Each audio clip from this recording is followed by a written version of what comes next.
In Bologna, as in every other place, the emperor knew how to endear himself to all by his moderation, his justice, and the generous grace with which he recognized the slightest service. All the inhabitants of Bologna, all the peasants of the neighborhood would have let themselves be killed for him. His slightest peculiarities were the subject of their conversation, and yet his conduct one day excited complaints. He was unjust. He was universally blamed. His injustice had caused so many disasters. I'm going to give a faithful report of this sad event, of which I did not witness any part. One morning, on mounting his horse, the emperor announced that he would hold a review of the naval forces and gave orders to have the vessels forming the line of blockade leave their positions, as he intended to review them in open sea. He set out with Rustam for his usual ride and expressed a desire that all should be ready on his return, the hour of which he designated. Everybody knew that the emperor's desire was his will. Someone went during his absence to transmit it to Admiral Brie, who responded with imperturbable coolness that he was very sorry, but that the review would not take place that day. Consequently, not a vessel stirred. On returning from his ride, the emperor inquired if all was ready. He was told that the admiral had replied. He had this reply twice repeated to him. He was unaccustomed to the tone of it. And stamping violently, he sent for the admiral, who presented himself at once. He did not come quickly enough to suit the emperor, however, and he met him halfway from his barrack. The staff were following his majesty and ranged themselves silently around him. His eyes shot lightning. "Mr. Admiral," said the emperor in an agitated voice, "why have you not executed my orders?" "Sire," replied Admiral Brie with respectful firmness, "there is a horrible tempest brewing. Your Majesty can see it as well as I can. Do you wish to expose the lives of so many brave fellows without necessity?" As a matter of fact, the heaviness of the atmosphere and the dull rumbling in the distance justified the fears of the admiral, but too well. "Sir," replied the emperor, more and more irritated, "I gave orders once more. Why have you not executed them?" "The consequences concern me alone." "Obey!" "Sire, I will not obey." "Sire, you are insolent." "Sir, you are insolent." And the emperor, who still held his whip in his hand, advanced towards the admiral with a threatening gesture. Admiral Louis drew back a step and laid his hand on the hilt of his sword. "Sire," he said, turning pale, "take care." The emperor, motionless for a time, his hand raised, fixed his eye on the admiral, who, on his side, maintained his terrible attitude. At last, the emperor threw his whip on the ground. Monsieur Brie let go of the hilt of his sword, and with uncovered head awaited the result of this horrible scene. "Mr. Rear Admiral Megan," said the emperor, "you will have the movement I ordered executed on the instant. As to you, sir," continued he, bringing back his glance to Admiral Brie, "you will leave Bologna within 24 hours and retire to Holland. Go." His Majesty withdrew at once. Some officers, but not very many, shook the hand of the admiral, held out to them in parting. Meanwhile, Rear Admiral Megan caused the fleet to perform the fatal maneuver required by the emperor. Hardly were the first steps taken when the sea became frightful to behold. The heavily clouded sky was furrowed with lightnings, and thunder roared every instant, and the wind broke up all the lines. At last occurred what the admiral had foreseen, and the most fearful tempest dispersed the vessels in such a manner as to render the situation desperate. The emperor, with down-bent head and crossed arms, was walking the beach when terrible cries were suddenly heard. More than 20 gunboats, crowded with soldiers and sailors, had just been cast ashore, and the unfortunates whom they had carried were struggling against the furious waves, crying for aid that no one dared to give them. Profoundly touched by this spectacle, his heart torn by the lamentations of the immense crowd drawn by the tempest to the cliffs and the shore, the emperor, who saw his generals and officers shivering with horror around him, resolved to set the example of devotion, and in spite of every effort made to detain him, he threw himself into a lifeboat, saying, let me alone, someone must get them out." His boat filled with water in an instant. The waves passed and repassed above it, and the emperor was drenched. A billow still stronger than the others narrowly missed carrying His Majesty overboard, and his hat was thrown into the water. Electrified by such courage, officers, soldiers, sailors, and citizens flew to the rescue, some in boats and some by swimming, but but a small number of the unfortunates who had composed the crew of the gunboats could be saved, and the next day the sea threw back on the beach more than 200 corpses, along with the hat of the victor of Marengo. This sad morrow was a day of desolation for Bologna and for the camp. There was no one who did not hasten to the shore, searching anxiously among the corpses heaped up by the waves. The emperor groaned over so many disasters, which interiorly he doubtless could not fail to attribute to his own obstinacy. Agents provided with gold went by his orders through the city and the camp to prevent the murmurs that were all ready to break out. That day I saw a drummer belonging to the crew of the shipwrecked shallop come back on his drum as if it had been a raft. The poor devil had his thigh broken. He had remained more than 12 hours in this horrible situation. To finish up with the camp of Bologna, I will relate here what did not in reality happen until the month of August, 1805, after the return of the emperor from his journey and his coronation in Italy. Soldiers and sailors were burning with impatience to embark for England, but the desired moment did not arrive. Every evening they said to each other, "Tomorrow there will be a good wind. It will be foggy and we shall depart." And they fell asleep in that hope. Day would break with sun or rain. One evening, however, when the favorable wind was blowing, I heard two sailors chatting together on the wharf, indulging in conjectures about the future. "The emperor would do well to start tomorrow," said one. "He will never have better weather. There will surely be a fog." "Bah," said the other, "he does not even think of it. It is more than a fortnight since the fleet has budged. They don't want to start so soon. And yet all the munitions are on board. Everything could be unmoored in a jiffy." They came to place the night sentinels, and the conversation of the two old sea dogs stopped there. But I soon had reason to recognize that their experience had not deceived them. In fact, toward 3 o'clock in the morning, a light fog overspread the sea, which was a little rough.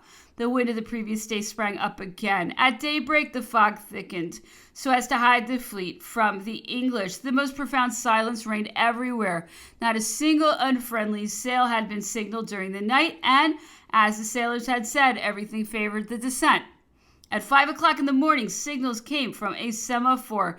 In a twinkling, all the seamen were stirring. The harbor resounded with shouts of joy. The order to depart had been received. While the sails were being hoisted, the general was beaten in the four camps.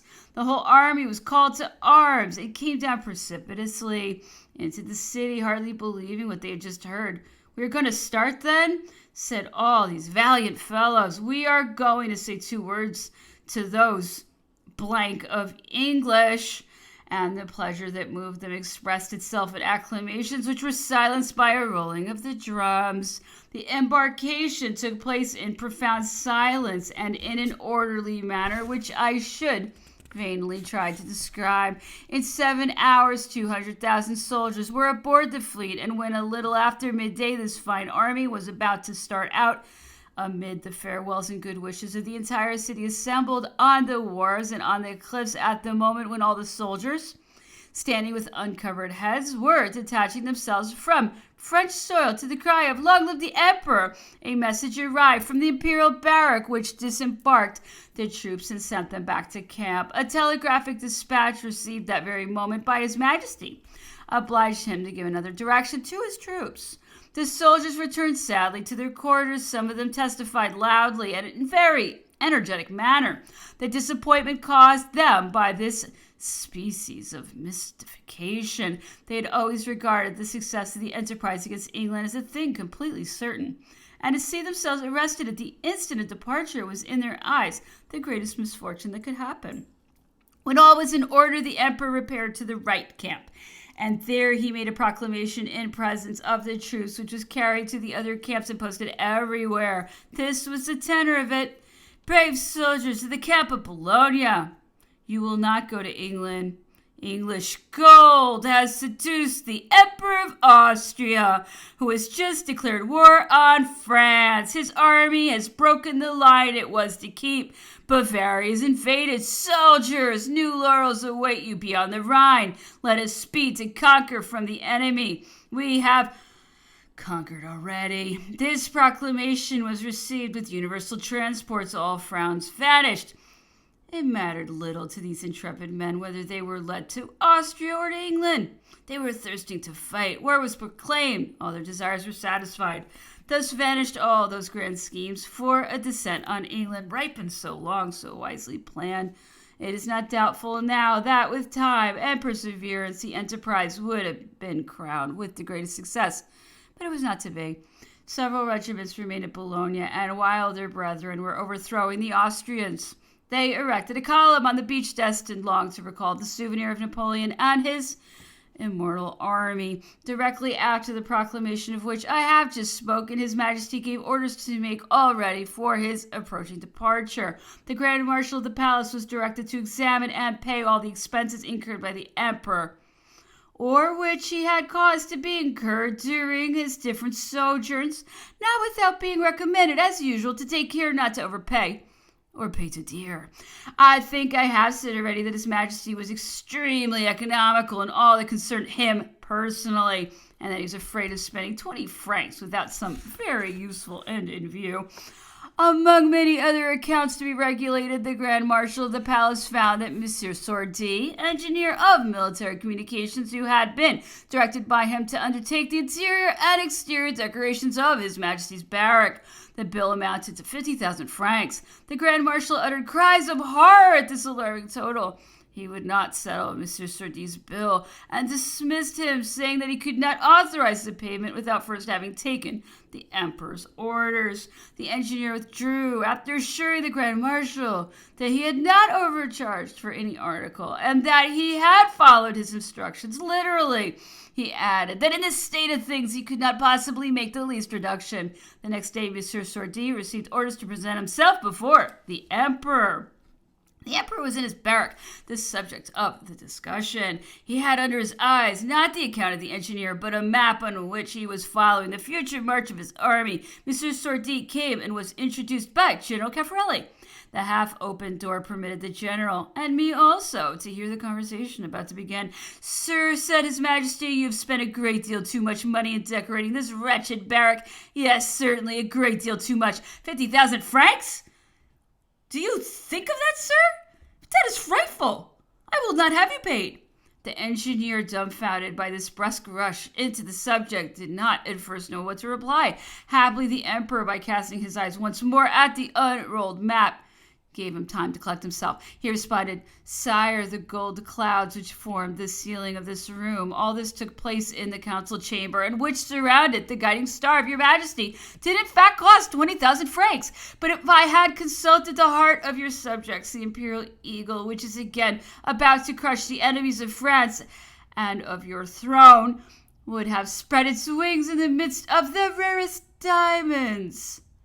"That is all very well," replied the Emperor, laughing. "It is very well, but I will not pay you at present, and since you tell me that this eagle which cost so dear ought to crush the Austrians, wait till it does so, and I will pay your bill with the Rix-dollars of the Emperor of Germany and the gold Fredericks of the King of Prussia." And His Majesty, resuming his compass, began to make his army move over the map. As a matter of fact, the engineer's account was not settled until after the Battle of Austerlitz, and then, as the Emperor had said, in Rix-dollars and Fredericks.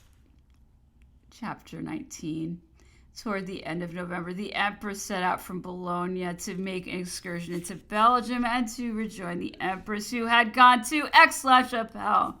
Everywhere along his route he was received not merely with the honors reserved for crowned heads, but in addition with acclamations intended for his person rather than his power. I shall say nothing of the numerous fetes given him during his journey, nor of the noteworthy things that occurred. These details can be found everywhere, and I wish to speak only of what is personal to me, or at least of what is not known to each and all.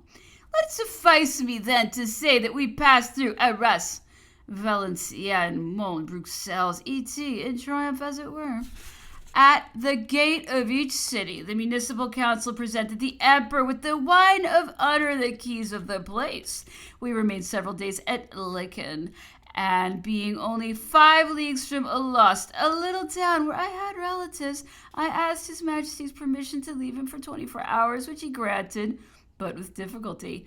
Alost, Like the rest of Belgium, at this period professed the greatest attachment for the emperor. I scarcely had a moment to myself. I was staying at the house of one of my friends, Mr. D, whose family had long been in one of the chief employments of the Belgian government. I think the whole town came there to visit me. But I was not vain enough to attribute to myself all the honor of this cordiality. They wanted to know even the least details that related to the great man near whom I was placed. I was extraordinarily feted on this account, and my 24 hours passed too quickly. On my return, His Majesty deigned to put 1,000 questions about the town of Alost and its inhabitants, what they thought of his government and his person. I could answer him without flattery that he was adored. He seemed pleased and talked kindly to me about my family and my petty interests. We left Laeken the next day and passed through Alost. If I could have foreseen that the day before, I might have stayed there several hours longer. However, the emperor had made so much difficulty about granting a single day that I should probably have not dared venture on more, even if I had known that the household was to pass through the town. The emperor liked Laeken. He had considerable repairs and embellishments made there, and through his efforts, this place became a charming place of abode. This journey of their majesties lasted nearly 3 months. We did not return to Paris, or rather to St. Cloud, until sometime in October. At Cologne and Koblenz, the emperor had received the visit of several German princes and princesses. But as I could only know by hearsay what passed in these interviews, I had determined not to speak of them when there fell into my hands a manuscript in which the author enters into all the details of which I could have no cognizance. This is how I found myself possessor of this curious journal. It seems that one of the ladies of Her Majesty, the Empress Josephine, noted down daily everything interesting that happened in the interior of the palace and the imperial family. These souvenirs, among which occur many unflattering portraits, were brought to the emperor's notice, probably, as it was supposed at the time, by the indiscretion and unfaithfulness of a chambermaid. Their Majesties were very severely, and to my mind very unjustly, treated in the memoirs of Madame Blank. Hence the emperor flew into a violent rage, and Madame Blank received her dismissal the day when His Majesty read these manuscripts in his bedroom at St. Cloud. His secretary, who was accustomed to carry all papers into His Majesty's cabinet, doubtless forgot a rather small paper book which I found on the floor near the emperor's bathtub. This paper book was nothing less than the account of the journey of the empress to Aix-la-Chapelle, a relation which apparently formed part of the memoirs of Madame Blank. As we were just starting for Paris, and moreover his papers negligently forgotten and not missed did not seem to be of great importance, I threw them into the upper part of the armoire of the cabinet, which was seldom open, and concerned myself no further about them. It seems that nobody thought more of them than I did, for it was not until 2 years afterwards that in searching every corner of his bedchamber in search of some mislaid object, my eyes fell upon the dusty manuscript of Madame Blank. The emperor's thoughts were very remote at that time from the petty vexations of 1805, and I did not feel myself guilty of a great indiscretion in taking the manuscript home with me, and I hope nobody will be displeased at finding it annexed to my memoirs. At the same time, I protest here in advance against any interpretation which would tend to make me jointly responsible for the opinions of Madame Blank. She belonged to the number of those persons who, belonging to the old regime, either individually or through their family ties, had thought they could accept or even solicit appointments in the emperor's household without renouncing their prejudices or their hatred for him. This hatred has led the author of The Journey into more than one unjust exaggeration concerning whatever relates to their majesties, and I have replied in several notes to things that to me seem inexact in her criticisms in what refers to the German princes and some other personages. Madame Blank impresses me as having been ingeniously truthful, although a little too jeering.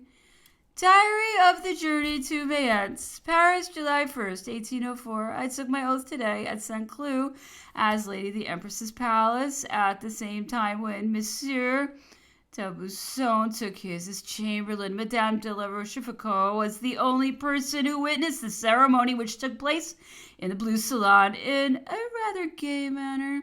Josephine was very gracious about it. She had formerly met Monsieur d'Aubusson in society, and she seemed to find it very pleasant to renew acquaintance with him by receiving his oath as empress. She speaks of her elevation very frankly, very becomingly. She said to us with delightful artlessness that it was very unpleasant to her to remain seated when women who were formerly her equals or even her superiors entered her apartments, that she was required to conform to this etiquette, but that she found it quite impossible. Madame de la Rochefoucauld, who had to be entreated for a long time before she would accept the place of lady of honor, and who yielded only through affection for Josephine, has given herself infinite pains to bring the whole Faubourg Saint-Germain to this court. It was she who persuaded Monsieur d'Aubusson. He had wished to enter the service as a colonel. He was rather surprised to receive an appointment as chamberlain instead of a regiment. All Paris occupies itself with the formation of the households of the emperor and the empress. Every day one hears of some family of the old court which is going to form a part of this one.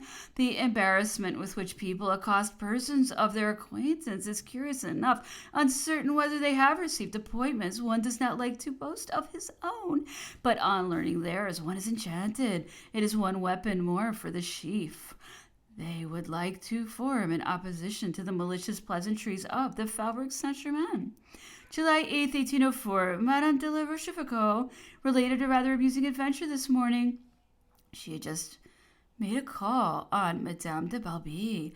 The latter, enchanted to find a chance to throw a stone into her garden, said to her, "Madame de Bouillé has just gone away. I told her the people in society were mentioning her as a lady of the palace, but she denied it in a way that proved to me that they were in the wrong. Madame de la Rochefoucauld had with her, at the very moment, the letter in which Madame de Bouillé asked for this place. She replied, 'I do not know why Madame de Bouillé denies it, for here is her application and her appointment. July 14th, 1804. What a fatiguing day! We were assembled at the chateau at 11 o'clock to accompany the Empress to the Church of the Invalides, to witness the distribution of the decorations of the Legion of Honor. Seated in a tribune opposite the Emperor's throne, we saw him receive 1,900 chevaliers. This ceremony was interrupted for an instant by the arrival of a man of the people, wearing a simple jacket, who presented himself on the steps of the throne.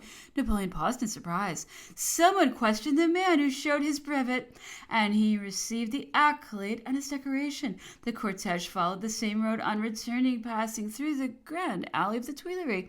It was the first time that Bonaparte has entered the garden in a carriage. On re-entering the apartments of the Empress, he approached the window. Some children who were on the terrace, seeing him, shouted, 'Long live the Emperor!' He drew back with very perceptible ill humor, saying, 'I am the worst lodged sovereign in Europe. No one has ever thought of allowing the public to come so near his palace. I must confess that if I had arrived at the Tuileries in the way that Napoleon has, I should have thought it more suitable not to seem to find myself ill-lodged.' I do not know whether it was because this little spurt of ill humor lasted, but on entering the circle which we formed, he approached Madame de la Valette, and kicking the bottom of her dress, he said, 'Fie, Madame, what a dress, what a trimming! It is in the very worst taste.' Madame de la Valette seemed a little disconcerted. In the evening, we went up to the balcony of the middle pavilion to hear the concert that was given in the garden. After some moments, the Emperor took a whim to see the statues of the Louvre by torchlight. Monsieur Dunant, who was there, received his orders. The footmen carried torches. We crossed the Grand Gallery and went down into the halls of the Antiques. In passing through them, Napoleon paused a long time before a bust of Alexander. There was a sort of affectation in his calling our attention to the fact that necessarily this head was bad, that it was too large. Alexander being much smaller than himself, he dwelt greatly on those words, much smaller. I was at a little distance, but I had heard him. Having come near, he absolutely repeated the phrase. He seemed charmed to inform us that he was larger than Alexander. Ah, how small he seemed to me at that moment. July 15th, 1804. This evening, I was at a house where Princess Dolgoruki came on leaving the drawing room at the Tuileries. Someone asked her what she thought about it. 'It is certainly a great power,' she responded, 'but it is not a great court.'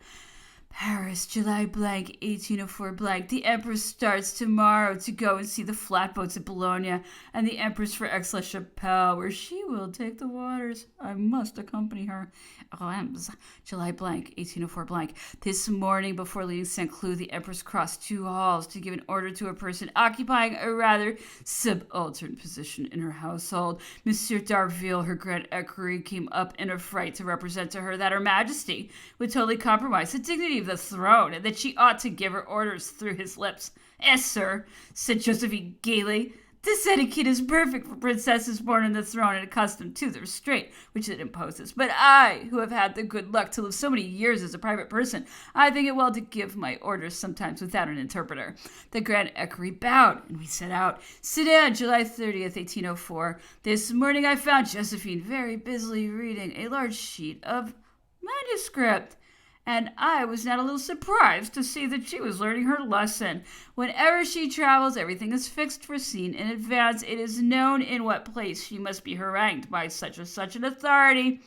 Here she must respond in such a manner, there in such another. All is regulated, even the presents she must make. But it is sometimes happens that her memory fails her, and then, if her response is not as suitable as that which had been prepared, it is at least always made with such courtesy and kindness that people are always satisfied. Liège, August 1st, 1804.